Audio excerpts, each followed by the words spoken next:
What's up, everybody? Welcome back to Emergency Watches. My name is Steve, and on this channel we just talk G-Shock watches. It's been a little bit since my last video. I ended up moving. I moved across 3 states, and then I ended up getting sick. I had an upper respiratory infection that was kind of nagging and lingering, but that's all cleared up. I'm back home in Colorado, so now I'm settled in and ready to start making videos again.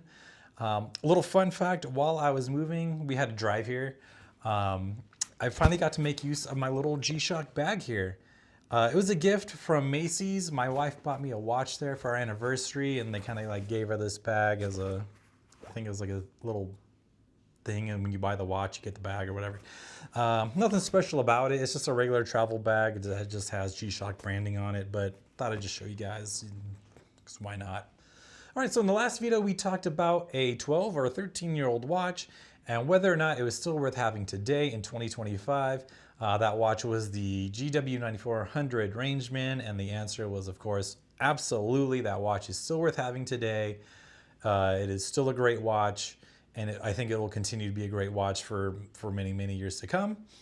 I have 2 myself. I actually thought about getting a third. It was an all-white version that somebody was selling, but I just moved, so I don't really have the funds for it right now. So unfortunately, I had to pass that up. So today I want to talk about an even older watch and whether or not that watch is still relevant in 2025, pretty much 2026, because I'm filming this in late November. It's just a couple days before Thanksgiving, and I am talking about none other than the timeless, classic, fan favorite 6900 series. More specifically, the GW6900. This was released, I believe, in 2009, so this is about a 16-year-old watch. We'll also talk about the DW6900. The features are pretty much the same, obviously not the tough solar or the atomic timekeeping, but the features of the watch are still pretty much the same, so they go hand in hand. But yeah, we'll talk about whether a 16 or even a 30-year-old watch is still relevant to have here in 2025. I'm going to cut right to the chase. Yes, absolutely. The 6900 series is still worth having in 2025, even 2026, and years beyond. It is a staple in anybody's collection. Honestly, I feel like it's mandatory if you call yourself a G-Shock fan. It's just one of those watches that you kind of just you just have to have. But let's talk about what makes the 6900 series a great watch. It's kind of the same thing as what makes the square G-Shocks popular. And when you boil it down, it's because the 6900 series and the squares are those watches that are they're just great at being a watch, right? They're plain, they're simple, and they're reliable. You don't have the clutter of ABC sensors, which reminds me, the watch of the video for today is the GW9500 Mudman with my ABC sensors. I don't care about the clutter today. I just felt like rocking it.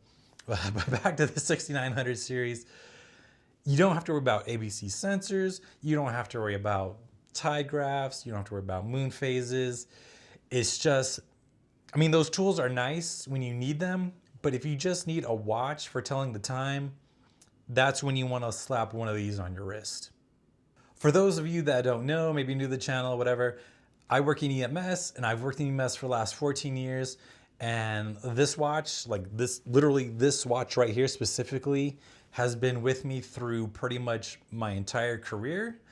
I got it when I started school, and I still wear it on the job today, right? Like, I might stray away and wear something else for a while, but I always come back to the 6900. This watch has seen a lot through my career. It has seen life leave this world, and it has seen life being brought into this world. And honestly, this watch has been a better partner to me than some of my actual partners. So what's funny is sometimes people ask me, have you ever gone on a call and had your watch covered in blood and guts or whatever? And the answer is hell no. They're called gloves, people, and I wear them on every single call. And honestly, if you're the kind of person that wants to get blood and guts all over your watch, you're disgusting. Um, yeah, I've gotten blood and stuff on my shirt or my pants. I get a lot on my boots, but I do everything I can to prevent that. Sometimes you go on that gnarly trauma and you have to do what you have to do, but you want to try and prevent that from happening in the first place. That's just gross. So let's go ahead and we're going to take a closer look at the GW6900 in a new segment I like to call Focused Assessment. So I mentioned earlier what makes a good watch good is reliability, but it's also readability, right? Because if you can't read your watch, then what good is it? So obviously this is the positive display version, clear as day. I know there's a little reflection on it, but it's clear, it's crisp, it's easy to read. Some of us older gentlemen might argue that the digits are a little small and even the dates even smaller. But for you young guns out there, it really shouldn't be a problem. I mean, I'm coming in hot on middle age. I wear glasses and I could still read this clear as day. Now, on the other hand, the negative version, ooh, I think is rough. Okay. So I have the negative version as well. Honestly, I never wear it. You can see by the battery status that it doesn't get much light because it just doesn't really get worn. It does say received. Luckily, where I am, I live not far from Fort Collins, which is where the atomic clock is in Colorado. That does all the atomic timekeeping for the United States. I live like an hour or two away from it. So luckily, I've been blessed with received on all my watches almost every single day. But irregardless, so the reason I even bought this watch is because I got it for super cheap. The dude who was selling it swapped out the combi bracelet for the band. And honestly, I think I just might sell it as well. It's just really hard to read. It doesn't get really any kind of wrist time. And it's not fair to the watch. I just feel like it's a shame and a waste because watches are tools and tools are meant to be used, and I just don't really wear this thing at all. Back to the positive version, it has all your basic watch functions. It has your dedicated light button there up front and center, but it also has the auto light if that's something that you need. If we cycle through, it has your world time, it has your alarms and signal, it has your stopwatch. There it is, and then it also has your timer as well. And these features are all useful when administering medications or checking vitals. So I wanted to take a little time out right here to do a quick apology to all the law enforcement folks that watch these videos. Because I work in EMS, so all my opinions on the features on what make a watch good or not good are directly related to EMS, right? And kind of by association, fire departments and their medics and EMTs. But since I don't work in law enforcement, I can't really speak firsthand on what features make a watch good or not good. But I do see a lot of law enforcement folks in the comments. I see you, I hear you, I appreciate you.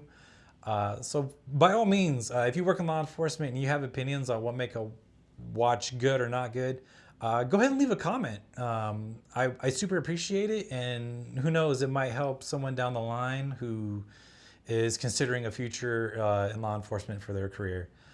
So it might help them decide which watch to pick. Now, there are some downsides to the GW6900 that you should be aware of. I kind of covered the smaller digits. Some of us older folks might find it harder to read. But one other thing is that when you're using things like the stopwatch and the timer, you don't get to see the current time. So if that's something that you need, that may be a problem for you. I know that on this is the GW5000U. On this model, when you do use the stopwatch or the timer, you have your current time right there in the top right corner. So if that's something that's like a non-negotiable, you may want to end up going with this watch. I'm not sure if the 5610 does it as well. So if you know, go ahead and just leave a comment. But I'm not sure off the top of my head. But if that's a non-negotiable, then you would want to go something with like the 5000U. So besides just being a watch that's great at being a watch, the 6900 series also has a very iconic G-Shock look to it.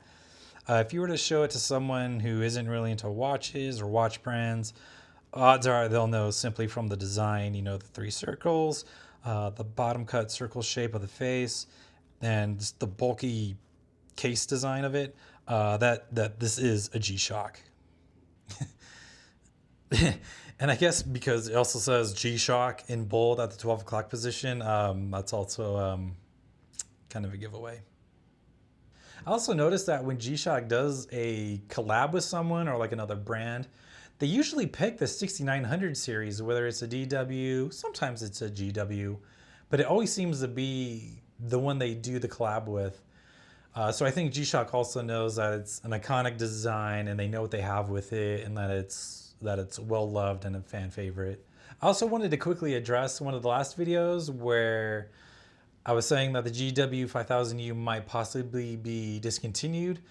Good news, we got bamboozled. It is not discontinued. It is still in production, which is great because it's only been released like a couple of years ago. So by all means, go out and get one if you don't have one. And I know there's a lot of hype around the new MIP squares that are coming out. I think they've been released in parts of the world. I'm starting to see them pop up here and there, but not here in the United States where I am. I'm still waiting. I was hoping they would be released in November, but no such luck. So I'm kind of up in the air if I'm going to get one. I mean, let's be honest, I'm probably going to get one. But there's one thing that I don't like, and that's Casio is releasing a positive and a negative version. And they know damn well that they can make that one watch be positive or negative. So they're kind of making you choose between the negative and positive, which I'm not a big fan of. But wouldn't it be something if they decided to release the 6900 series in an MIP display? That might be something to think about. I would like to see what that looks like. So those are my thoughts on the GW6900 and the 6900 series in general.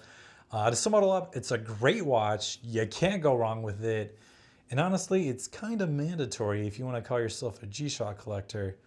But the reality is there's so many collabs and variations out there that no matter what your color scheme is, you're sure to find one that like suits your needs. But yeah, I know there's a big gap between making videos because I was moving, but now that I'm settled in, I want to get back into the groove of making videos.